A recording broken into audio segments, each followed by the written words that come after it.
I want to start with something I'm a little embarrassed to admit, which is that I spent years believing the retirement I'd planned was essentially complete. I had the financial structure, I had the timeline, I had the spreadsheet, and yes, I know what that sounds like, but I was a woman who ran businesses for 30 years, and spreadsheets are how I think clearly. The numbers made sense. The projections made sense. I'd had an accountant I trusted for years. I had revised the plan several times as things changed. I had done the work that adults are supposed to do when they're heading toward a significant transition. I thought I'd done this right. My name is Diane Kaufman. I'm 66 years old. What I did not have, it turned out, was a plan for the things that don't appear on spreadsheets, the risks I couldn't quantify, the ones that don't announce themselves in advance or give you a warning you can prepare for. They just arrive. And those are the ones that almost unraveled something I'd spent a significant portion of my life building toward. That's what I want to talk about today. Not market volatility, not investment strategy. I'm not the person for that, and I've never pretended to be.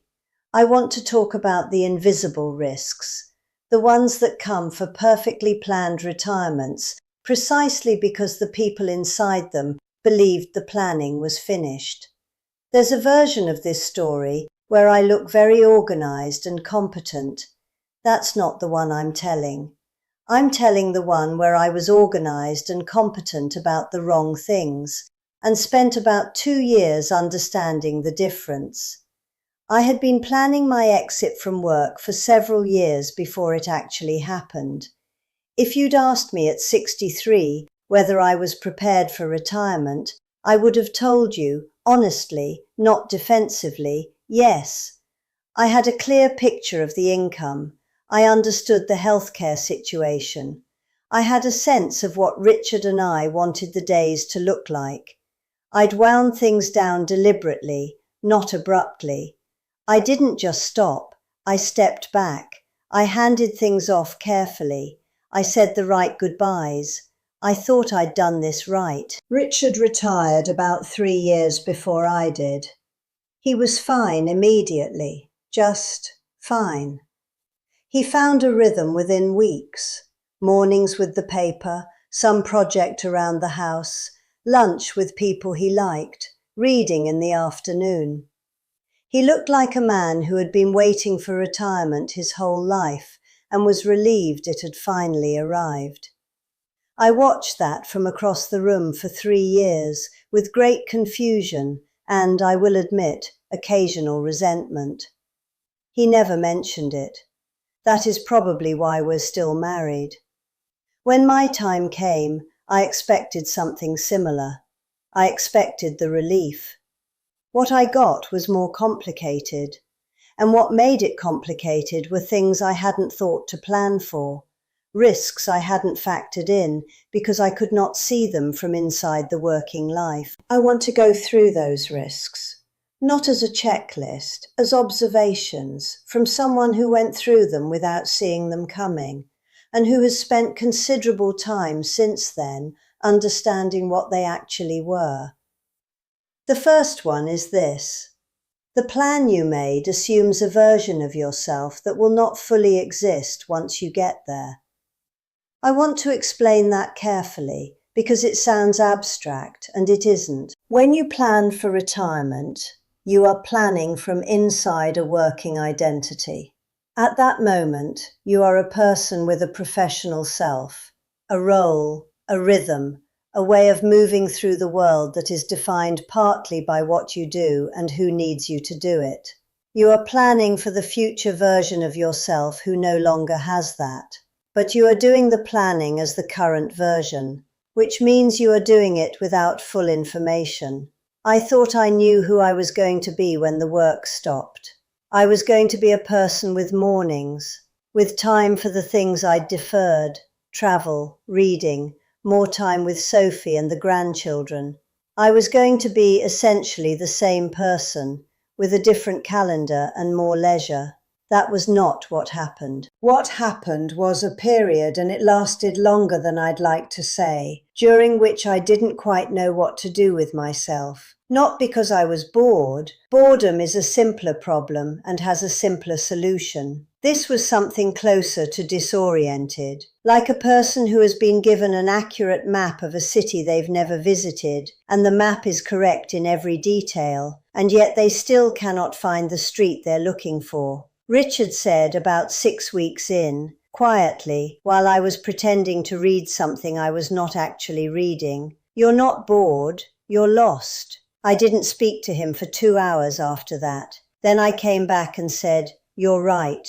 He was. The invisible risk is that no amount of financial planning accounts for who you are when the identity shifts, because you cannot plan for something you don't know is going to change until it does. The identity you carry into retirement is not the identity that waits for you on the other side. There's a gap between them, and crossing that gap is not a logistical problem. It's a personal one, and it takes longer than the calendar suggests it should. What helped eventually was not finding something to fill the hours. It was finding something that needed the particular version of me that existed outside the professional context. Something that required my specific way of seeing things, not just my availability. That's a different search than filling a schedule.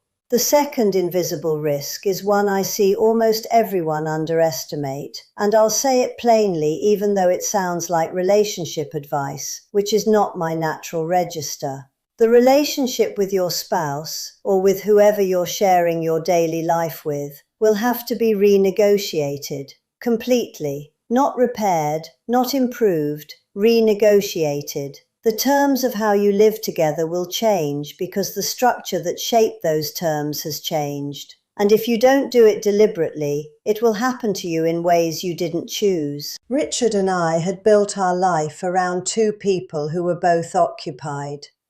We had a rhythm that worked for decades because we each had our own sphere, our own demands, our own reasons to be in a particular place at a particular time. We were good at the intersection of our lives. We liked each other when we were together. We were also, for many years, together for a limited number of hours in each day. Full retirement, full presence in the same space, all day, every day, requires an explicit conversation about how you each want to use the hours. What you do separately, what you do together, what belongs to each of you without negotiation. Because if you don't have that conversation, you have it anyway, in irritations, in small misunderstandings, in the low-grade friction of two people whose rhythms were built for a schedule that no longer exists. Richard and I had that conversation, though it took us longer than it should have to name it as such. There was a period, a few months, where we were navigating around each other without quite saying what we were navigating around. He has a very clear sense of what he needs, which he expresses by simply doing it. I have a tendency to restructure situations until they work, which I sometimes do without telling the other people in the situation. We had to learn how to do both things in the same house, full time. It was a different project than the one we'd been running for 38 years. Here's what I actually think. The couples who do this well are not the couples with the best financial plan. They are the couples who have the explicit conversation before they are in the middle of it. The ones who say, before the structure changes, "What does this look like for you? What do you need that you won't say unless I ask? What am I going to need that I don't know yet?" You don't have to have the perfect answer. You just have to have the conversation early enough that it's a conversation and not a crisis. The third invisible risk shows up on the balance sheet eventually, but doesn't announce itself as a risk until it's already arrived. Healthcare costs. And I mean the full picture, not just the monthly premium, not just what appears in the summary of benefits. I mean the costs that live in the gaps, the things that are not covered, or are partially covered, or require a decision you didn't know you'd have to make until you were already standing in the doctor's office being asked to make it. I thought I understood the healthcare situation. I had read the materials. I had talked to people who had gone through it. And then I was inside it. And what I found was that the real cost, the actual monthly and annual cost, was consistently higher than the planned cost. Not dramatically higher, consistently higher. The dental procedure that wasn't covered the way I anticipated, the specialist who was out of network, the prescription that changed formulary tier, the medical travel that wasn't reimbursed the way the explanation of benefits implied. None of those things individually was a significant problem. Collectively, over time, they are a persistent source of friction that people do not adequately build into the retirement budget because the expenses are difficult to predict precisely. You put a healthcare number on the spreadsheet, and it is always an estimate built on incomplete information. The real number is higher.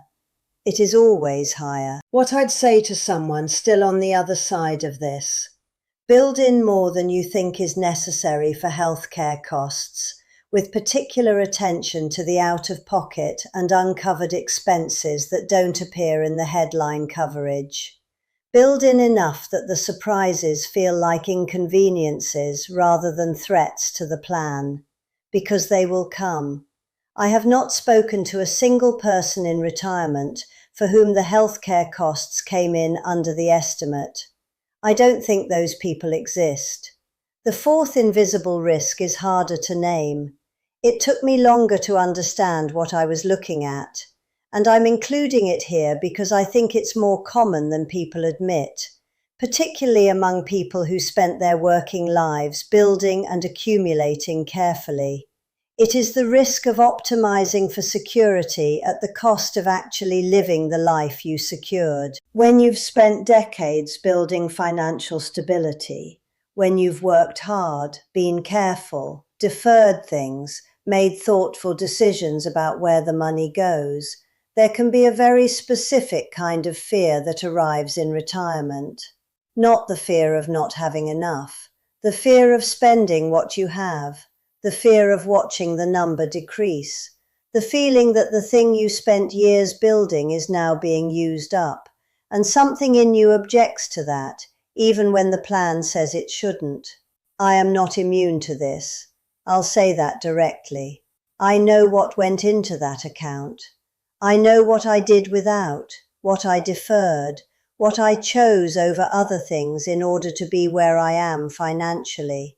And there was a period early in retirement when I found myself being unnecessarily careful, not because the finances required it, because something in me was still in preservation mode when the moment had actually come to stop preserving and start living.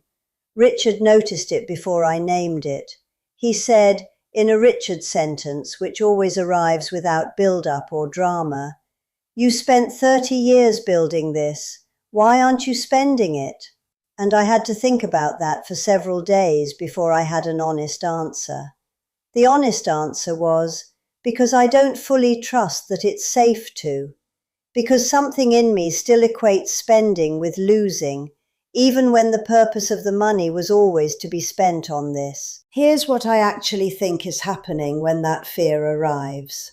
The accumulation phase has its own logic. Spend less, save more, protect what you have. And that logic is correct and useful for decades. But it doesn't automatically turn off when the phase changes. You have to notice it and consciously override it. Otherwise, you end up with a retirement that exists in the numbers, but not in the days. A life that is financially intact, but not fully lived. Naming it helped. Saying it out loud to Richard helped more. You cannot address a fear you haven't acknowledged. The fifth invisible risk is the one I almost didn't include, because it's the most personal and the least easy to quantify. I'm including it because I think it's the most quietly common. The loss of the social structure that work provided, without any plan to replace it, is something that creeps up slowly and is difficult to see until the deficit is already significant. When you're working, built into the structure of the work itself is a reason to be in contact with people. Colleagues, clients, the professional network that doesn't require much active maintenance because the work creates the contact automatically. You don't think about it because you don't have to. The work does it for you. When the work stops, that structure goes with it. And if you haven't thought about it explicitly, if you haven't planned for what replaces it, you can find yourself 6 months or a year into retirement more isolated than you expected to be. Not lonely in a sharp, obvious way, just the density of daily human contact has reduced, and you didn't plan for how to sustain it without the professional infrastructure that used to provide it. I had professional relationships for 30 years. Good ones, real ones. People I respected, people I genuinely liked, people whose thinking I valued. And a number of those relationships, more than I anticipated, existed primarily in the context of work. When the context changed, the contact changed. Not because anything broke or anyone was unkind, because the reason we were in each other's lives had been professional, and when the professional reason was gone, the relationship didn't always find another footing. I say this without judgment. It's just what happens. The work relationship is real while it's happening, and then the work changes, and some of those relationships find their footing in a new context, and some of them don't. You can't know which will be which until you're there. What you can do is plan intentionally for the social structure you want in retirement, the way you plan for the financial structure. What does the community of your retirement look like? Who are the people in it? How do you stay in contact with them on purpose, without a professional reason, because you've decided they matter? This was not something I thought about adequately before I retired. I thought about it after. I built something deliberately in the 2 years since. Part of what that looks like for me is this channel, not just as a project, but as a reason to be in conversation with people who are thinking carefully about the same things I am. That turned out to matter more than I expected it to. So, 5 risks. The identity shift you cannot plan for fully. The relationship that requires deliberate renegotiation. The healthcare costs that always exceed the estimate. The fear of spending what you saved. And the social structure that needs to be built on purpose once the work stops providing it automatically. None of these is catastrophic on its own. I want to be clear about that. I am not describing a ruined retirement. I am describing a retirement that was harder than it needed to be in the first year and a half, because I hadn't named these things, because I had looked carefully at the spreadsheet and not carefully enough at everything the spreadsheet doesn't hold. My grandmother, she came here with very little and had very specific ideas about how a woman should carry herself. She used to say that the trouble you didn't plan for is usually the trouble you didn't look at. I had not looked at these things. I was looking at the numbers, which were right. The picture was larger than the numbers. I'm still figuring out the larger picture. I think that's the honest answer. I don't confuse progress with completion, but I'm in better shape than I was at year 1, and what made the difference was naming the things I hadn't named, saying them out loud, usually to Richard, who receives them with an equanimity I continue to find both admirable and slightly maddening. If something in here landed for you, if you recognized one of these risks in your own situation or in the situation you're heading toward, leave a comment. Tell me which one. I find those conversations genuinely useful, and more people read through the comments than you'd think. If this was helpful to you, pass it along. There are people in your life who are planning a retirement right now, and believe that planning means the financial plan. Maybe this gives them a wider frame to work in. I'll keep talking about this. Subscribe if you want to stay in the conversation. Something new every week. No gurus, no systems, just what I've noticed, told as honestly as I know how. Take care of yourself.